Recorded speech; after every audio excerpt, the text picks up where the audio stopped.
Caros irmãos e irmãs em Cristo Jesus, Palavra de Deus nesse quarto domingo da Páscoa, dedicado à figura do Cristo Bom Pastor. É, antes de tudo, para nós sacerdotes, o modelo sacerdotal por excelência.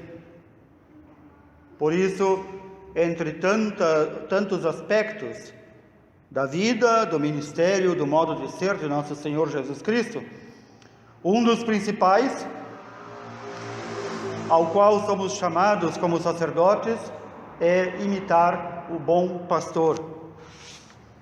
Neste dia do bom pastor, devemos recordar aquilo que o Senhor nos diz: o bom pastor dá a vida por suas ovelhas. Parece uma frase muito simples, parece algo que talvez exija o derramamento de sangue, em alguns casos sim. Quantas vezes vemos sacerdotes pelo mundo, onde a igreja é cruelmente perseguida, que para proteger as suas ovelhas, as ovelhas de Cristo, chegam a dar a sua vida. Mas especialmente nos tempos em que estamos vivendo, em que os fiéis, e todos os demais também, estão desnorteados, seja pelo medo de um vírus, seja pelo medo de uma pandemia, é neste momento, mais ainda, que os pastores não devem se entocar, devem se expor, devem dar a vida por suas ovelhas. Olhemos em nosso país, quantos sacerdotes que morreram porque se expuseram. Alguns. Quantos que morreram do tal vírus, que estavam escondidos, que não saíam, que não atendiam, que não faziam nada. Muitos. Há outras formas também de dar a vida pelas ovelhas.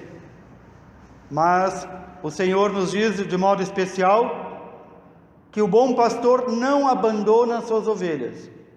Ou seja, as ovelhas ao seu cuidado, que não são nossas, são de Cristo, devem ser atendidas em todo o tempo e em todo o lugar. Às vezes alguém diz: padre, o senhor tem que tirar um tempo de descanso? Sempre digo, nós como sacerdotes temos direito a um mês de férias. Ainda não tirei esse um mês de férias em 8 anos e não pretendo tirar. Porque se o sacerdócio realmente é uma vocação, ele é uma vocação como pai, como a mãe. Como um pai e uma mãe vão tirar um mês de férias dos filhos? Como um pai e uma mãe vão dizer: não me acorde agora de madrugada pedindo para trocar tuas fraldas, nem para te dar comida ou para te limpar, porque agora é meu horário de descanso?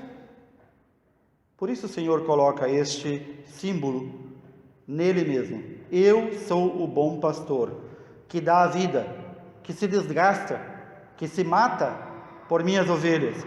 E então ele faz esta diferenciação.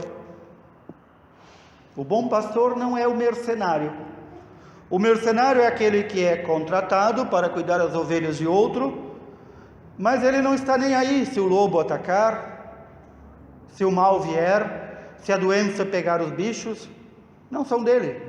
Ele quer a paga dele. A nossa paga como sacerdotes, que queremos seguir o bom pastor, não vai se dar aqui na terra, vai se dar no céu. Embora o Senhor tenha prometido que os sacerdotes que forem fiéis a Ele, o Senhor tenha prometido que receberão a vida eterna e receberão o cêntuplo, 100 vezes mais do que derem aqui na terra. E então nós podemos ver que os verdadeiros sacerdotes, verdadeiros bons pastores, são esquecidos, humilhados, escondidos. Já um grande santo, São Luís Grignon de Montfort, dizia: não procure os bons padres entre os padres famosos, entre os padres conhecidos. Nos nossos tempos ele diria: entre os padres da mídia. Os bons padres estão escondidos. Os bons sacerdotes são muitas vezes massacrados, a começar pelo seu bispo, massacrados pelos colegas. porque eles destoam da corrupção até mesmo dentro do sacerdócio. Este é o ideal que nós, sacerdotes, devemos buscar, nos assemelhar a Cristo bom pastor, a ponto de termos que dar a vida pelas ovelhas de Cristo. Por que este Senhor, nosso Senhor, se utiliza da figura do bom pastor? Porque ele diz: eu sou o único pastor, do qual todos os verdadeiros pastores que vou deixar na minha igreja devem tomar como exemplo. Este bom pastor quer que nós reunamos todas as suas ovelhas em um só rebanho e sob o cuidado de um só pastor, que é Cristo. Ele que deu a vida livremente por nós, quer também que nós, sacerdotes, demos a vida livremente por Ele, por amor das suas ovelhas. Me recordo de um sacerdote do interior do estado, já irritado com o povo da sua paróquia, que não se mexia, que não fazia nada, que não queria nada com nada. Ele dizia assim: povo de Deus, ainda bem que tu é de Deus, senão eu te matava. Até o pastor às vezes se cansa. Mas então este pastor, ao invés de ter dito isso, ele deveria ter pedido o ânimo, o espírito do bom pastor em si, para dizer: a vida de nosso Senhor é demasiadamente exemplar para nós sacerdotes.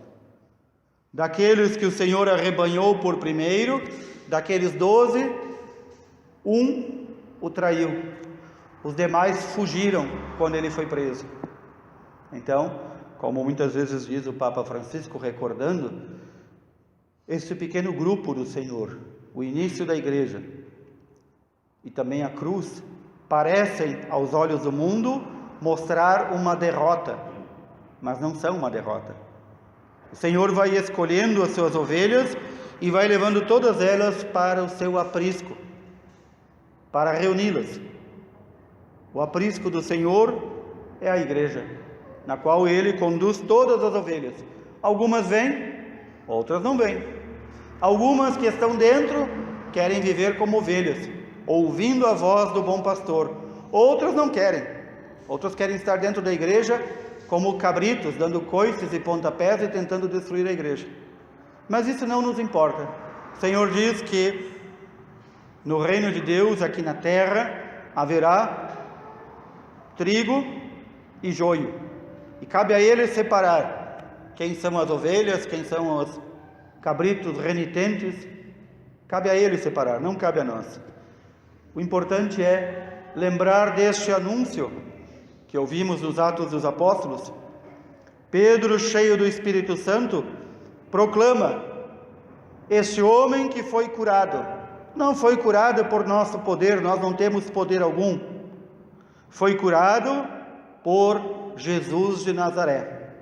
Alguém poderia perguntar: quem é Jesus de Nazaré? E Pedro aponta na ferida e diz: é este que vocês não receberam e que vocês crucificaram. Este é o único que pode nos salvar.